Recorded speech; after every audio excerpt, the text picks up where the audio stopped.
Assalamualaikum warahmatullahi wabarakatuh. Selamat datang di podcast Mandiri Surakarta On State. Pada hari ini kita akan mengambil tema mengenal ekor. Perkenalkan, saya Yudika Alfiana Kardani sebagai narasumber. Telah hadir bersama kita dua narasumber kita, yaitu Bapak Lulik Jatikumoro SHMH, selamat datang Bapak, dan Ibu Julia Stuti Setianingsih SHMH, selamat datang. Pada hari ini kita akan mengambil salah satu tema, yaitu aplikasi ekor. Aplikasi ekor sendiri yaitu salah satu aplikasi layanan di Pengadilan Negeri Surakarta, di mana penggunaan aplikasi ekor itu sudah sejak tahun 2018 dan sudah pernah dibahas juga di podcast kita di Pengadilan Negeri Surakarta Onset pada tahun 2020. Namun karena banyaknya perkembangan kebutuhan masyarakat, praktek layanannya, maka dari ini kita akan bahas lagi apa sih aplikasi ekor itu. Nah, sebelum kita akan membahas aplikasi ekor, kita akan memperkenalkan dua narasumber kita, yaitu Bapak Lulik Jatikumoro SHMH. Beliau adalah hakim pada Pengadilan Negeri Surakarta dan juga selaku hakim pengawas Kepanitraan Perdata Pengadilan Negeri Surakarta. Dan yang kedua yaitu Ibu Julia Stuti Setianingsih SHMH. Beliau selaku pelaksana tugas Panitra Muda Perdata Pengadilan Surakarta. Baik, Bapak, Ibu, kita langsung saja untuk membahas apa sih aplikasi ekor itu. Nah, saya bermula dari Bapak Luli dulu. Bapak, apa sih aplikasi ekor itu, Bapak? Jadi aplikasi ekor ini adalah salah satu aplikasi di pengadilan yang terintegrasi dengan SIP, Sistem Informasi Pengadilan, yang digunakan untuk pemrosesan administrasi, pelayanan perkara, serta persidangan. Jadi di pengadilan ini, Ibu, banyak terdapat aplikasi yang tujuannya adalah untuk memudahkan layanan, juga untuk meningkatkan kinerja di pengadilan. Kita mengenal adanya SIPP, yang dimana masyarakat bisa menggunakannya untuk melihat jadwal persidangan, melihat sampai sejauh mana persidangannya, itu yang dinamakan SIPP. Kemudian kita juga mengenal adanya e-Berpadu. E-Berpadu ini adalah layanan yang dikhususkan kepada layanan-layanan di bagian pidana. Kemudian kita juga mengenal adanya direktori putusan, dan yang terakhir kita mengenal adanya Siap MA. Jadi khusus untuk di pelayanan perdata, pengadilan menyediakan aplikasi ekor ini. Kemudian manfaat ekor itu sendiri apa itu, Bapak, bagi masyarakat?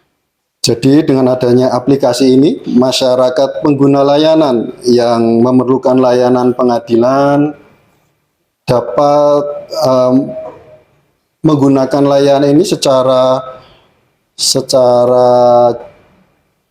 cepat, menggunakan aplikasi, menggunakan gadget, menggunakan sarana teknologi informasi tanpa perlu datang ke pengadilan untuk menggunakan layanan ini. Jadi akan sangat menghemat waktu, menghemat biaya, tidak perlu jauh-jauh datang ke pengadilan. Yang kedua, manfaat yang kedua adalah ini masyarakat akan memperoleh transparansi, baik itu pelayanan, baik itu biaya, khususnya biaya. Karena apa? Karena dengan adanya aplikasi ini masyarakat akan mengetahui biaya-biaya yang diperlukan. Jadi tidak ada lagi sirkulasi di atas meja. Jadi masyarakat langsung akan membayarkan ke rekening yang ditunjuk, sehingga masyarakat tidak khawatir adanya biaya-biaya yang tidak jelas, tidak transparan. Kemudian apa itu, Bapak, dasar hukum dari aplikasi ekor itu? Jadi dasar hukum daripada ekor adalah Peraturan Mahkamah Agung Republik Indonesia Nomor 1 Tahun 2019 tentang administrasi dan persidangan di pengadilan secara elektronik. Kemudian Mahkamah Agung mengeluarkan kembali Perma Nomor 7 Tahun 2022 tentang perubahan atas Perma 1 Tahun 2019 di atas. Dan kemudian untuk petunjuk teknisnya, Mahkamah Agung melalui SK KMA nomor 129 tahun 2019 tentang petunjuk teknis administrasi perkara persidangan di pengadilan secara elektronik dan ditindaklanjuti dengan SK KMA nomor 363 2022 tentang petunjuk teknis administrasi dan persidangan perkara perdata, perdata agama, dan tata usaha negara di pengadilan secara elektronik.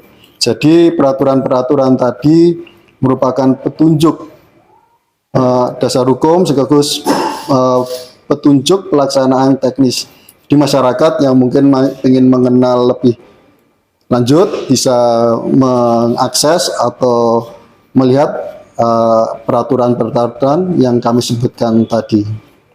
Aplikasi Ekor sendiri kan sudah dilaksanakan secara baik dan sudah diakses di masyarakat luas secara cepat dan tepat. Nah, kemudian bagaimana kategorinya untuk bisa mendaftar atau mengakses aplikasi Ekor, Bapak? Baik, jadi bagi masyarakat yang memang memerlukan layanan di pengadilan, khususnya Pengadilan Negeri Surakarta ini, sebagaimana peraturan atau perma dan juknis yang kita sebutkan di atas, terdapat atau disebutkan kategori mengenai pengguna yang bisa menggunakan aplikasi Ekor ini.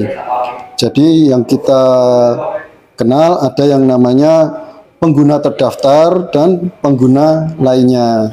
Nanti untuk pengguna terdaftar siapa saja dan siapa yang disebut dengan pengguna lainnya mungkin Ibu pelaksana tugas kepanitiaan perdata ini yang mungkin akan bisa menerangkan secara lebih jelas mengenai teknisnya.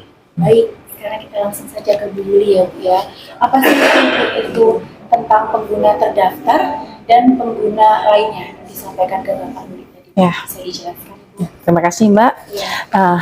Jadi pengguna terdaftar yang dimaksud di dalam IKOR itu yaitu advokat dan kurator, di mana advokat dan kurator tersebut sudah mendapatkan izin dari pengadilan tinggi sebagai pengguna. Nah, kalau untuk pengguna lainnya itu adalah subjek hukum. Subjek hukum yang tentunya sudah memenuhi syarat juga yang ditentukan oleh Mahkamah Agung bisa menggunakan sebagai pengguna layanan. Kemudian Ibu, syarat-syarat yang harus dipenuhi untuk pengguna terdaftar dan pengguna lainnya. Ya, kalau pengguna terdaftar itu syaratnya karena dia advokat tentunya harus punya kartu tanda anggota KTA dan berita acara sumpah dari pengadilan tinggi setempat. Dan kurator pun juga gitu, harus sudah ada izin dari pengadilan tinggi dan punya kartu anggota sebagai kurator. Dan perlu dilengkapi juga untuk identitasnya yaitu KTP. Kalau untuk pengguna lainnya itu subjek hukum seperti lembaga, instansi pemerintah, badan hukum, ya itu bisa juga menggunakan, harus mendaftarkan ke akunnya, nanti bisa dibantu di pojok ikut di tempat kami di PTSP. Nah, itu syaratnya yaitu harus ada surat kuasa, surat tugas, nah yang dikeluarkan oleh lembaga atau pimpinan lembaga atau instansi tersebut. Kemudian kalau untuk tadi kan dijelaskan untuk lembaga, kementerian atau badan usaha ya, Bu. Kalau untuk perorangan, Bu. Nah, kalau perorangan itu cukup identitas seperti KTP atau SIM atau paspor bisa. Nah, nanti didaftarkan juga akunnya, bisa dibantu di tempat kami di pojok ikut ya. Nanti setelah diverifikasi oleh instansi kami baru bisa untuk dipergunakan. Kemudian Ibu, apa saja sih fitur-fitur di dalam Ekor yang bisa diakses di masyarakat? Ya, fitur di dalam IKOT itu ada pertama e-filing, kedua e-payment, ketiga e-summon, dan yang keempat itu e-litigation. Nah, di mana e-filing itu adalah pendaftaran secara online, seperti yang tadi sudah dijelaskan oleh Pak Luli. Nah, itu semuanya dilaksanakan secara online. Kemudian kalau e-payment itu suatu pembayaran melalui online juga. Jadi setelah pengguna itu mendaftar secara online, nanti akan keluar virtual account yang harus dibayarkan melalui bank atau ditransfer. Itu secara online semua. Iya, secara online semua. Sedangkan untuk eksamen sendiri, eksamen itu adalah pemanggilan kepada para pihak secara online, di mana penggugat waktu mendaftarkan sudah mendaftarkan akunnya, sudah bisa langsung dipanggil melalui email. Sedangkan untuk tergugat atau termohon, nah itu bisa dipanggilnya hanya melalui pos tercatat, melalui Pos Indonesia, karena sebelum terdaftar akunnya di perkara tersebut. Kemudian untuk litigation, Bu. Nah, kalau litigation itu adalah persidangan secara online. Dalam persidangan online ini nanti jawaban, replik, duplik itu dilakukan secara online. Sedangkan untuk pembuktian dan bukti surat dan saksi itu dilaksanakan secara manual atau hadir di persidangan. Karena hakim itu harus mencocokkan surat asli dengan fotokopi yang diserahkan ke pengadilan. Kemudian upaya hukumnya, Ibu. Kalau para pihak mau mengajukan upaya hukum, itu bagaimana? Ya, jadi upaya hukum apabila perkara sidang pertama di pengadilan itu selesai, ada upaya hukum seperti banding selanjutnya bisa kasasi, dan selanjutnya bisa PK. Dan untuk banding, kasasi dan PK itu sudah dilakukan secara online dan bisa didaftarkan lagi juga melalui e-court. Jadi semuanya sekarang sudah online, Mbak. Jadi berarti sudah cepat, menghemat biaya, transparan, tepat. Iya, betul. Terima kasih, Bu. Iya, sama-sama. Baiklah, itu tadi pembahasan kita mengenai aplikasi e-court. Nah, sebelum kita selesai membahas ini, marilah kita memberikan kesempatan kepada Bapak Lulik untuk closing statement Bapak tentang pembahasan kita aplikasi e-court. Jadi buat masyarakat yang ingin mengetahui lebih lanjut mengenai aplikasi e-court ini, silahkan dapat datang ke Pengadilan Negeri Surakarta di bagian pelayanan terpadu satu pintu. Nanti di PTSP nanti ada bagian atau meja yang namanya pojok e-court.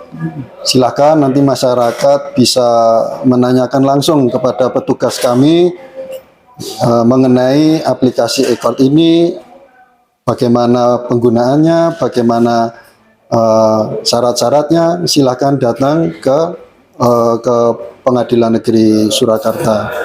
Dan bagi masyarakat yang mungkin tidak sempat untuk datang, silakan nanti menuliskan di kolom komentar di YouTube. Kalau ada pertanyaan-pertanyaan dari pemirsa, bisa ditulis di dalam kolom komentar.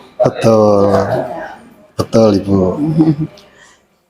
Mungkin itu yang mungkin bisa kami sampaikan ke masyarakat, pemirsa sekalian. Terima kasih Bapak Rudi, terima kasih Ibu. Sama-sama. Demikianlah podcast Mandiri Surakarta Onset dengan mengambil tema mengenal e-court. Semoga dapat berguna dan bermanfaat bagi pemirsa sekalian. Mewakili narasumber, kru, saya Yudika Fiana Ikawardani selaku pembawa acara. Mohon undur diri, pamit, terima kasih. Semoga kita dapat bertemu kembali di pembahasan selanjutnya lebih menarik di podcast Mandiri Surakarta Onset. Wassalamualaikum warahmatullahi wabarakatuh.